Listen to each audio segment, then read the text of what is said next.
હે કૃષ્ણ, તમે અમને નિજજન માનો છો, પોતાના માનો છો. બસ આવો ભાવ જાગે અને પ્રભુ આપણને સ્વીકારી લે, પ્રભુ આપણને પોતાના માને. એના માટે માનવના જીવનમાં ભાગવતજીનું શ્રવણ અત્યંત જરૂરી છે. અહીંયા તમને બધાને મળવાનું થયું, કંઈક સંબોધન કરવાનું થયું અને અમારો આ યજમાન પરિવાર મને અમેરિકામાં નિમંત્રણ આપ્યું હતું. મને કે ડિસેમ્બરમાં તમે કથામાં આવજો. હું અવારનવાર અમેરિકા જાઉં. આ ચારે ભાઈઓ એટલે ચારે ભાણાઓ, હા, ચારે ભાઈઓ મને મળે અને ખૂબ ભાવ સંતો પ્રત્યે, સાધુઓ પ્રત્યે, કથા પ્રત્યે. અવારનવાર ત્યાં કથામાં આવે, ત્યાં મને ખ્યાલ આવ્યો. આજે અહીંયા આપ સૌને મળવાનું થયું, ખૂબ રાજી થયો અને વિશેષ કરીને થોડો સમય સાધ્વીજીને સાંભળવાનો અવસર મળ્યો. એ બદલ ઈશ્વરનો ઉપકાર માનું છું. और उनके जो माता पिता है उन्हें ज़रूर कहूँगा कि आप बड़े सद्भागी हैं. ऐसी संतान प्राप्त करके आपने बहुत बड़ा पूर्व जन्म में कोई कर्म ऐसा किया होगा कि वैसे तो सुखदेव जी कथा कर रहे थे, उसके पिता सामने बैठे थे व्यास जी, और भागवत में केवल एक ही बार इशारा आता है ऐसा कि सुखदेव जी कहते हैं अधीतवान द्वापर आदो पितुर्द्वैपायनादहम. एक ही बार द्वापर की समाप्ति के समय में मैं मेरे ये पिता जो बैठे हैं उनके पास से भागवत की कथा का मैंने अध्ययन किया. तो दूर बैठे हुए वयोवृद्ध पराशर बोले, बेटे मैं तेरा दादा भी यहां बैठा हूं. तो पराशर जी को प्रणाम किया. तो वળી પાછું થોડે દૂર થાંભલાન ટેકે એના કરતા એક વૃદ્ધ માણસ બેઠો હતો. એણે હાથ ઊંચો કર્યો, બેટા मैं भी यहां बैठा हूं. तो तीजी पेढ़ी ना दादा बैठा था, तीसरी पेढ़ी के दादा बैठे हुए थे. उसका नाम था वशिष्ठ. अत्रिर वशिष्ठ चौवन शरद्वान अरिष्ट नेमी भृगुरंगिराश्च पराशरो गादि सोतोत्थरा महा.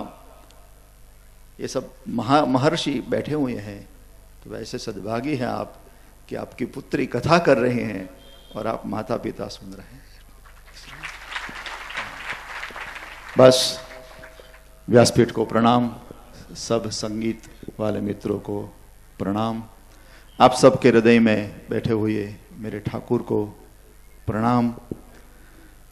यहाँ मेरे एक अमेरिका के मित्र है, वहाँ मैं 3-4 कथा कर चुका हूँ. विपुल भाई शास्त्री कैलिफोर्निया में रहते हैं, वो भी यहाँ पर है, उसको प्रणाम. आप सबके हृदय में बैठे हुए प्रभु को प्रणाम करके मैं अपने वक्तव्य को विराम दे रहा हूँ. अस्तु.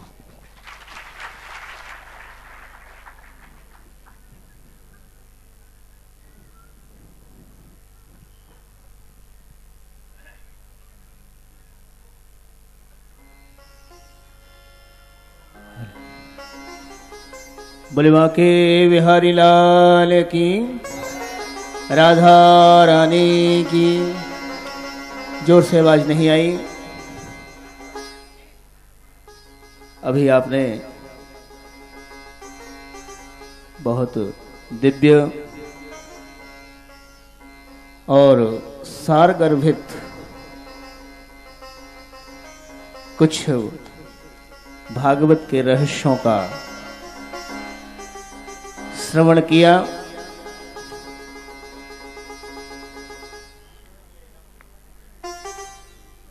श्रीमद् भागवत की कथा का यही फल है. श्रीमद् भागवत कथा सुनने के बाद संत का दर्शन हो जाए या किसी महापुरुष का दर्शन हो जाए या कथा श्रवण करने के बाद भगवंत का दर्शन हो जाए, इससे बड़ी कोई बात अपने जीवन में हो नहीं सकती।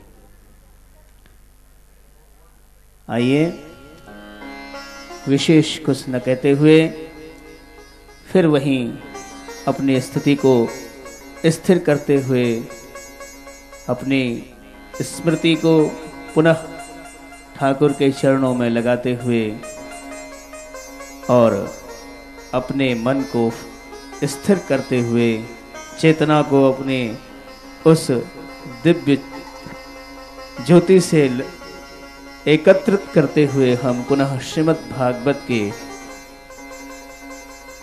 अमृता युत अमृत से परिपूरित उन दिव्य प्रवचनों को सुने, उन भक्तों की कथा को सुने, श्रवण करें।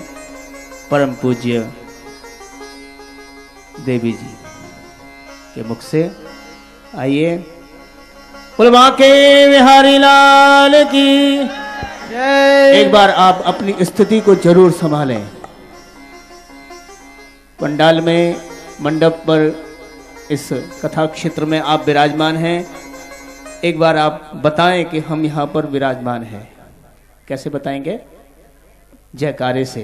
तो जितनी जोर से जयकार होगी उतना ही समझेंगे कि आप अपनी स्थिति में लौट चुके हैं। बोल बांके बिहारी लाल की जय। अभी आप कुछ माइक से बोले हमारे पंडित जी, तो वैसा नहीं, केवल आपकी आवाज, एक अकेले की आवाज और एक आप सबकी आवाज, देखें किसमें ज्यादा जोर है। बोल बांके बिहारी लाल की। हाँ, अब आ गए और पुनः हम उसी स्थान पर पहुंचे। जय श्री राधे।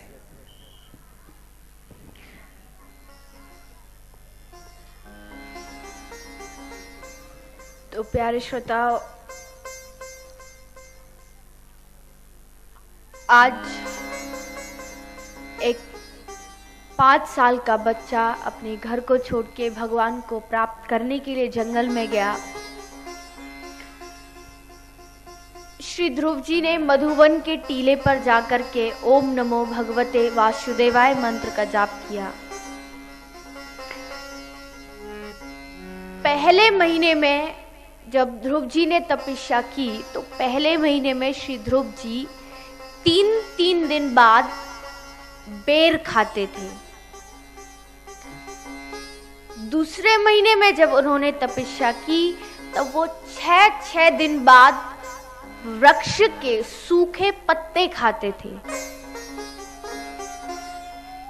तीसरे महीने में 9 दिन बाद एक बार पानी पीते थे। चौथे महीने में 12 दिन बाद एक बार सांस लेते थे। और 5वें महीने में पूरा 5वां महीना श्री ध्रुव जी अपना सांस बंद करके बिना खाए पिए पूरे 5वें महीने में ओम नमो भगवते वासुदेवाय मंत्र का श्री ध्रुव जी जाप करते रहे।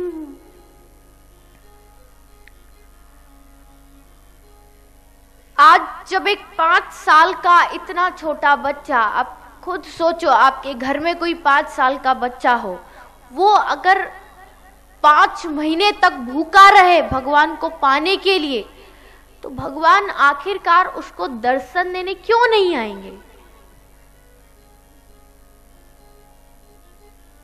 आज ध्रुव जी ने जब इतने भाव से भूखा प्यासा रह करके भगवान के मंत्र का जाप किया,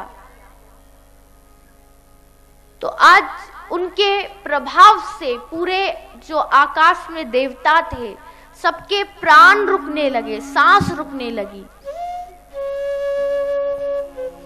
सारे देवता भगवान की शरण में गए और बोले, हे प्रभु, आपका एक भक्त है, आप जाइए, उसे दर्शन दीजिए। तो आज भगवान स्वयं श्री ध्रुव जी महाराज के सामने प्रकट हो गए।